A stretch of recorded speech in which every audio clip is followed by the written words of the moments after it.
Hello friends, it's Linda Dolke and I'm very excited to be with you again tonight.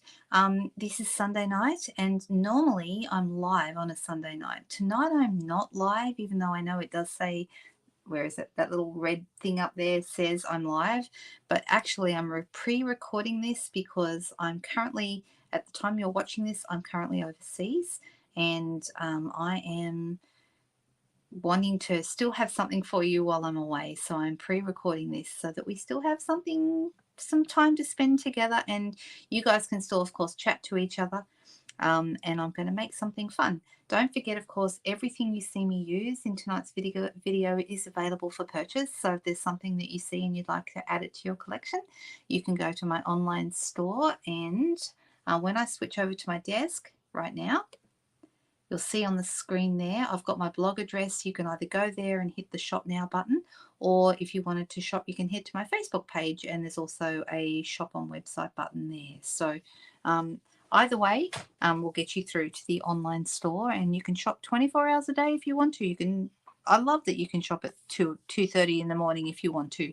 But anyway, I'm tonight going to show you a stamp set called Brightest Beauty. I have shown this one before, but I thought we'd do something different with it tonight. The reason I thought it was nice to use this is, of course, that the wattle is all out at the moment and it's absolutely beautiful. And so it's lovely to have a Australian theme set because we have this beautiful wattle here, and it is really, really stunning. So let me, I've done a couple of cards with it previously, but tonight I thought I'd do something inspired by what's in the catalogue. When I turn to my catalogue, it's right up near the back here, page 60, page 60. This is the set, okay. I really like this little triangle pattern. I haven't used that yet, and I think I might want to. I've used it on a scrapbooking page, but I haven't used it in any cards, so I might use that tonight. And we've got the actual wattle that stamps over here. So you can actually stamp just the leaf by itself, but it does look really beautiful with the wattle as well. Now for tonight though, I'm only going to be using the leaf. I'm not going to use the wattle, and I'll show you why. I've got a piece of white, just plain old basic white cardstock here, and it's measured to be 10 centimeters by 14.3, which is your card front size. And I've already put the big wattle stamp here on the block. This is block E for anyone who's wondering what block to use. And I'm thinking maybe I'll go landscape for this one. Go this way. And I'm actually going to be embossing tonight with this. Now I did use the embossing kit last Friday night when we went live. I'm going to use it again tonight. This is the embossing kit. It's featured in the mini catalogue. If you're looking for it, the best place to find it is you go to the index, which is here at the back, and under tools you've got the embossing additions toolkit. It's $47, and it's got the tray, the brush, the reverse tweezers, and the embossing buddy. And we're very, very happy to have the embossing buddy back. So this is the embossing buddy, our little pillow of powdery goodness, which is fantastic for getting rid of static electricity and making sure that your surface is ready to go before you emboss. You've got a tray here, which is where all the action happens, and at the end there's a little funnel down in here. Can you see it funnels into the bottom? And then we've got a cap, and we can take the cap off and just funnel it straight back into our embossing tub. So it stops you getting any mess anywhere. Fantastic. We have a brush to help you push that powder down into the funnel, or you can also use it to get rid of any stray embossing powder that's on your project. And the last thing is probably my favorite thing in this particular kit, well, apart from the embossing buddy, because this is amazing, this little thing. But we've also got these great little guys. These are reverse tweezers, so you push them together and they go apart. But what's good about that is if you want to hold your paper while you're embossing, you would squeeze it to open it up, and then you can hold your paper, and you don't need to squeeze it anymore because it just holds once you've grabbed hold of it. So it's really, really cool little tweezers, and I'm really glad I've got them. This is a really great little kit. All right, so before we start, we are going to use our embossing buddy to prepare our paper. Like I said, this is to stop any static electricity. It's going to cause little stray bits of embossing powder to stick to your project where you don't want them. So we're going to just go over the project first with that. And then I've got my clear embossing. I'm using clear embossing powder today. And I've also got my stamp ready to go, like I said. And I'm going to be using Versamark ink. Versamark ink is clear and sticky. So when we put this on, we're not going to see a lot happening initially, because you're going to look at it and you're going to, really? There's nothing going on there. Just trust me. I promise you there's something going on. All right, so ink this up with Versamark. And I'm actually going to, like I said, I'm going to go landscape. And I'm actually going to stamp a couple of images with this beautiful stamp. Try not to handle your project too much, because that is when you can, if the oils in your skin can create that sticky surface that sometimes powder will stick to, just the oil. So I just usually grab the edge of it, and I'm just going to stamp a few random pieces. Now you probably can't see a lot happening, but if you look carefully you can see the images are on there, but they're in the Versamark ink, so they're pretty much clear. So I'm going to have this one going down from the top, and that's probably enough. I think that's enough. Now, I did say I would like to use the triangle, and I'm thinking maybe I will. Just going to get probably block C is a good size for this one. I always try and match my block size to my stamp size because it helps you get a better image. All right, and let's use these little triangles. I won't use very much of these. I'm just going to pop it over the edge in a couple of places. So up here in the corner.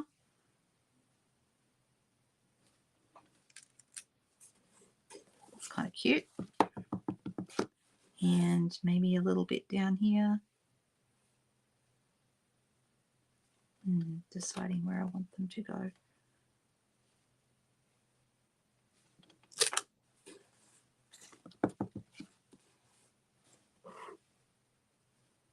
And just in that corner there. All right. Okay, so I'm happy with that.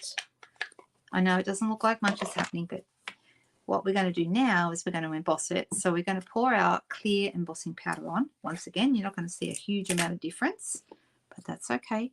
You can be quite liberal with it because we're going to funnel the excess back into the tub anyway.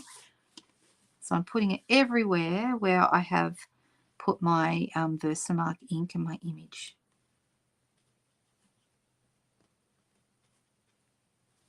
Okay, just like that. And then, because it's a little tricky to pick up, I'm just going to move it a little bit with my tweezers to make it a little easier. Right, and let's grab the corner and dump the powder off. Now, hopefully you can see now that the powder is sticking to the image. Can you see the powder stuck to the image? It's quite subtle at the moment. All right, and you can see we've got this all this powder here. And now what we're going to do is we're going to take the lid off, and we're going to use our brush, and we're going to funnel that back into the tub. So the cool thing about this is that you have no mess. Okay, if you're someone who gets themselves in a bit of a mess when you're embossing, you may just love this tool.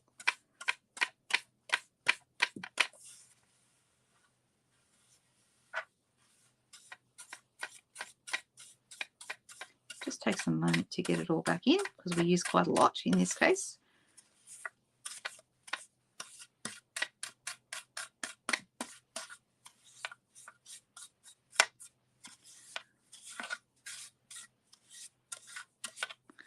Okay, I think I've got it all. And we're going to pop the lid back on just to have it ready to go for next time. And lid back on our tub. All right, so the next step, of course, is to bring our heat tool in, and I'm just going to find an area where I can grab hold of this with my tweezers, and I'm going to turn my embossing gun on, sorry, my heat tool on. The good thing about the Stampin' Up! Heat tool is it has two speeds. It has a low and a high speed.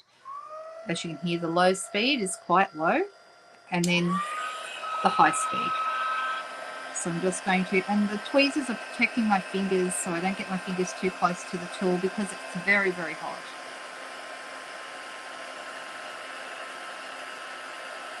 It takes a moment or two for the embossing powder to start to cook. And when it cooks, it's going to go shiny.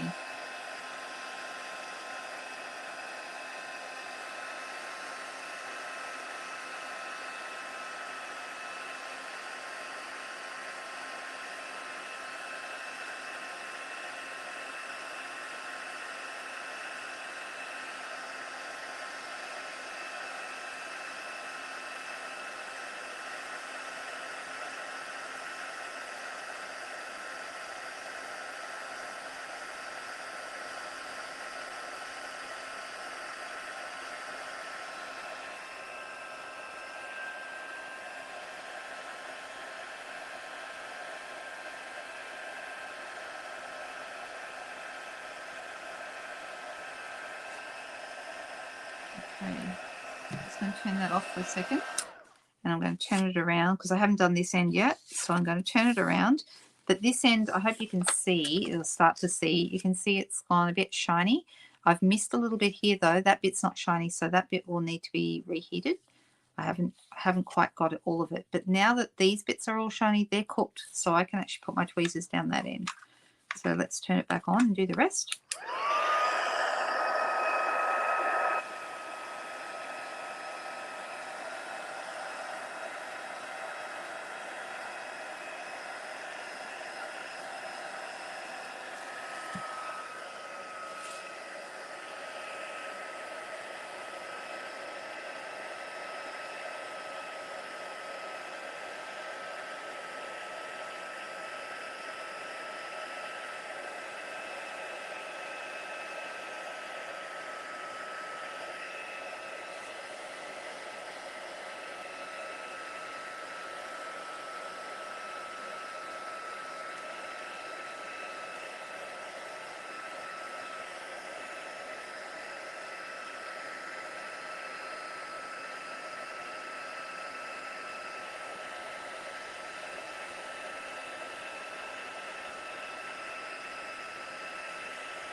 So when I'm doing this, you might notice I'm sort of turning it. And what I'm trying to do is I'm turning it into the light so that I can see the image is indeed glossy. Because as soon as it goes glossy or shiny, that's when it's cooked, and then you move on to the next section. So hopefully you can see that we've got a little bit of color going on here. Now there are a couple of ways that we can do this now. I'm going to say that's the bottom. We can sponge color over it. For example, if I wanted to go over with some daffodil, some yellow, I could start sponging here from the corner, and it's going to resist the ink where the embossing powder is. Another option is to use a spritzer. Okay, now a spritzer is a great idea because you can spray your color very, very quickly over the top. Let me just find, I've got a purple one and I've got a yellow one. Sorry, I want a yellow one, but I wasn't sure if I had a yellow one ready to go.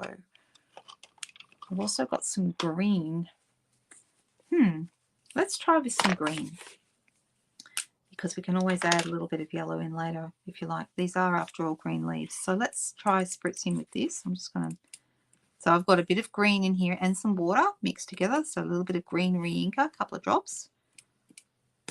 And you can see it's quite green. So what I want to do is hold that a little bit out from here. And you can see that straight away that the ink resists. Can you see that where the embossing is?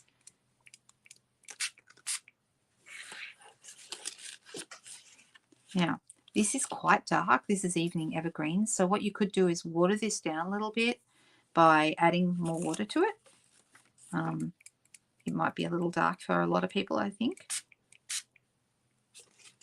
And I'm not going to do the whole thing because I kind of want some of this white area to show. So at this point, it would be a really handy thing if I'd thought to bring some paper towel so we could blot this, okay? Because obviously it's going to, it's very messy at this point, and this is where you could really get your fingers in a big mess. You could just leave this to dry. You can see it's curling up a little bit. That's okay. I'm actually going to get my heat tool onto it, and I'm going to dry off this ink. And you might find you're chasing the water around a little bit. I kind of like that because it gives you a nice effect where that water kind of runs.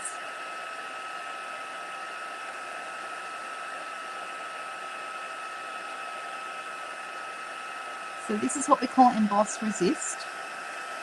You'll also notice as it dries a little lighter. So it's giving you a really interesting effect as it dries. This is just one color. You can add multiple colors if you want to.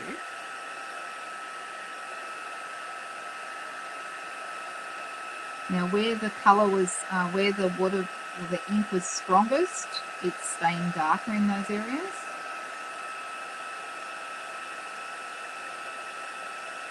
Now if it does start to curl, something you can do is go over the back of it and it will help to flatten it down a little bit.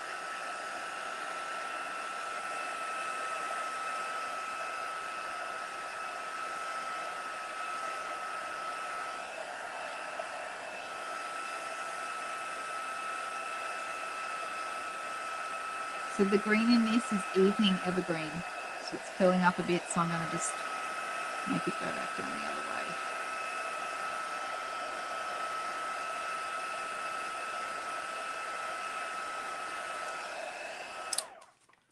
way. Don't worry if it feels like it's not particularly flat, because when we glue it down, it absolutely will be. So we could leave it like this. I think it's kind of interesting. Or if you wanted to, you could go in with your yellow and you could add some bits of yellow here and there, or bits of gold if you like. So I'm going to grab my yellow ink again because I would like to add a bit more yellow. This is looking very green and gold, which is the Australian sporting colours. And it gets its colours from the wattle plant, which of course is our stamp. This stamp is a wattle stamp.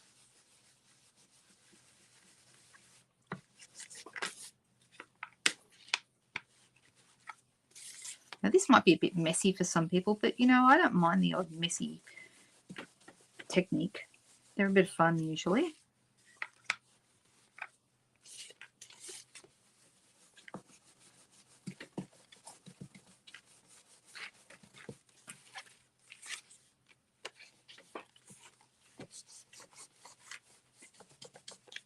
All right, I'm liking that. Even though it's probably looking right now like a bit of a mess, but I still like it. All right. So we've got some interesting colors and shapes and textures going on here, which I think is rather nice. If ever you have a lot of texture going on, something you can do is add layers that are going to settle that down. Vellum is a great way to settle down strong color or lots of busyness. You'll find adding vellum is always a great idea when you're trying to tone down a background. Okay, I've also got, I'm thinking this might be rather nice here somewhere. I don't know, maybe I put it in the middle.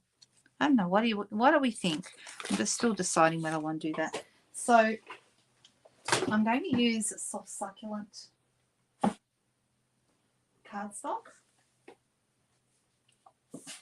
I know this is really outside my normal kind of style because normally I prefer like a clean and simple kind of a, I mean, yeah, I'm a bit of, I do a few different things, don't I? I do sometimes very messy and throw lots of colour and textures around, and other times I like it to be very clean and simple. So this is soft succulent, this colour, which is like, if you stamp off evening evergreen, basically this is the colour you get. It's a little bit like when we used to have misty moonlight.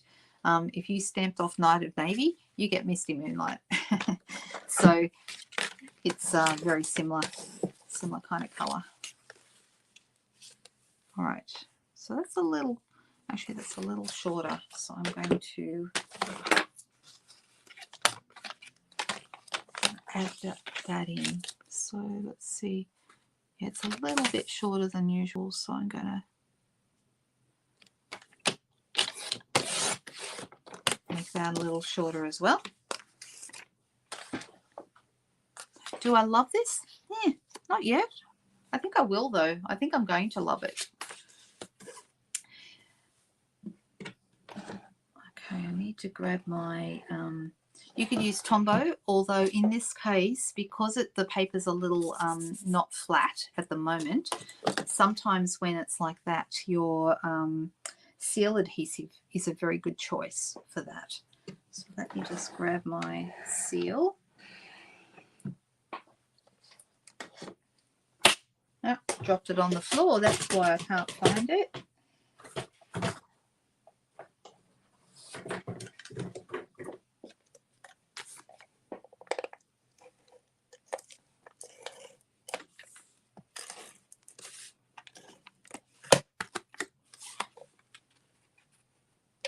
Here we go.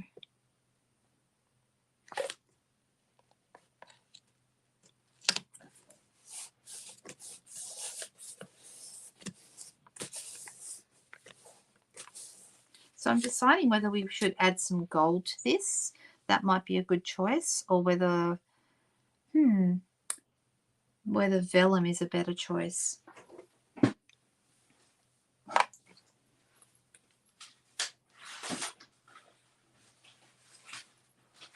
Let's have a play. Okay, so if we're going to go gold, we'd be adding in some gold like this, or if we add some vellum, you can see the vellum immediately tones down what's going on over here. So I'm thinking maybe a vellum circle. You guys know I love my vellum circles. And then maybe we use a tag over the top. There we go. That one's in better shape.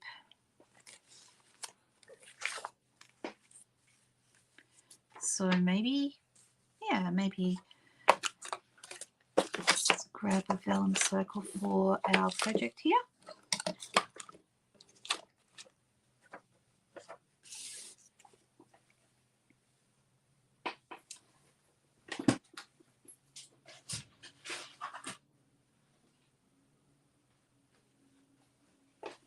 Aha, it fell on the floor as well. I'm having one of those nights. All right, so I'm thinking this here, like this.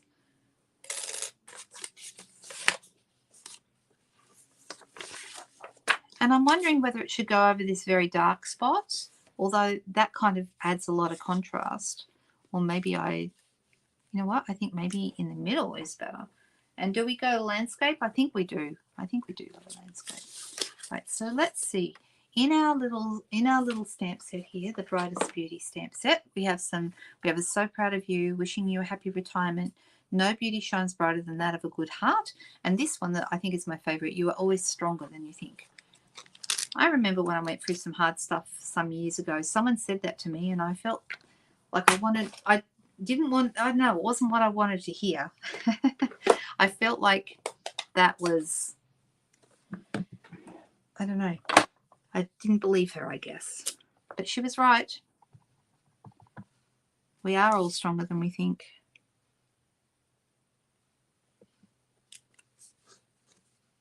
You're always stronger than you think. Let's pop some dimensionals behind that. 1 and 2. And I'm wondering, as far as ribbon, because I feel like being a tag, it needs a ribbon of some kind. So we're going to add that. And I'm just looking to see whether or not this will actually be correct. So let me add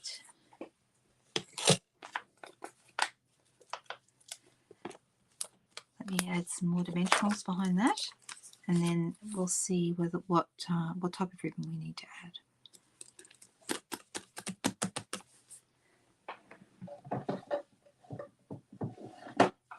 I have got some gold, satin gold edged ribbon. That's a possibility, but I'm wondering actually if we might be better just with white. I think maybe that's not quite right.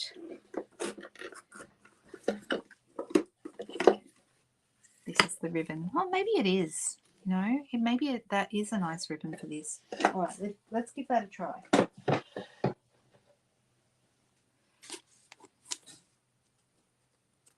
I'm going to pull that through here.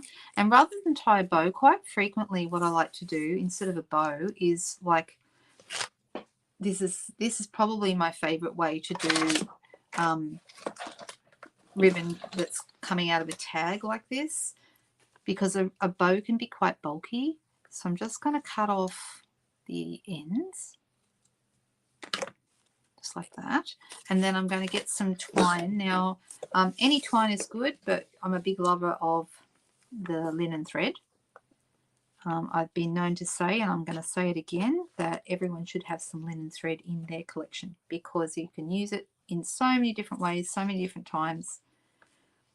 And I'm going to be really honest with you, I don't know if I love this card, but it does show you a bit of a technique, and it certainly is interesting. But I think maybe I wish I had used different colours, but certainly the green and the gold is in keeping with the wattle. So I'm tying a bow around my ribbon there to hold the ribbon in place. Like that. Right. Now it does definitely need some sort of bling, I think. We could add a little bit of gold in a strip along the bottom here. That might look good. Or we could add some gold bling. But I think the gold bling might get lost on this, so I might be better off with a strip. So let me see. Let's cut ourselves a little tiny strip, and I do mean a little tiny strip of gold. Right, so it's only little, but I think that might look rather good. I want to pop it along the bottom here. All right, so let's see, how long does it need to be? Oh, I shouldn't be using my ribbon scissors to cut this. Where are my paper snips? Where did they go? Here they are. One thing I don't like to do is use ribbon scissors on anything other than ribbon. So I'm just cutting it a little bit longer than what I actually need, and I'm going to pop a little bit of Tombow behind it. Just a tiny, tiny. Come on, out you come. Now I probably put too much. Before I didn't have enough. Oh well.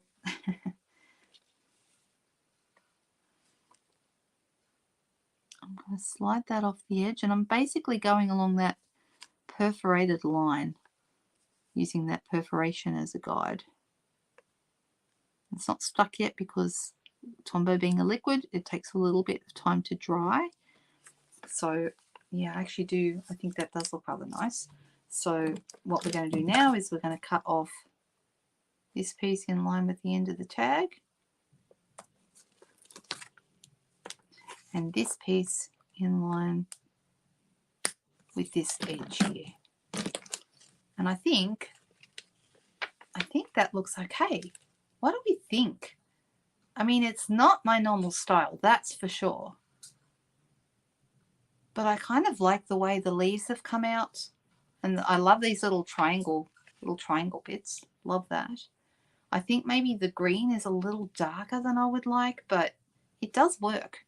It does certainly look like a wattle card. So there you go. Is there wattle in your area where you live? I wonder. Okay, guys, just a quick, easy little thing from me tonight. I wanted to show you a little bit of fun with embossing and spritzing, and I think it worked out okay, even though it's totally different to my normal style of card. But I hope you like it anyway, and that you've had some fun here tonight watching this and talking to each other. And I'm heading off this week, so this is Sunday night. I'm finishing up in New Orleans as we speak, and then it'll be the morning, and very shortly I'll be flying up to Michigan to go and see the rest of my husband's family. So we visit his sister first, and then his mum and dad. So that's what we're doing today. All right, guys, you have a fantastic day and a really great week wherever you are. I'll be still posting, and yes, you can still place orders this week. Even though I'm away, just go to the online store and place your orders straight through the store. If you have any questions that you need me to answer in any time soon, please email me. My email address is lindastampsau@gmail.com. I will be checking my email, and I'll also be checking. But I won't be checking my phone or my messages. So definitely don't send me a message on my phone, but you can email me. Okay. Have a fantastic day, fantastic week, and I will talk to you soon. Bye bye.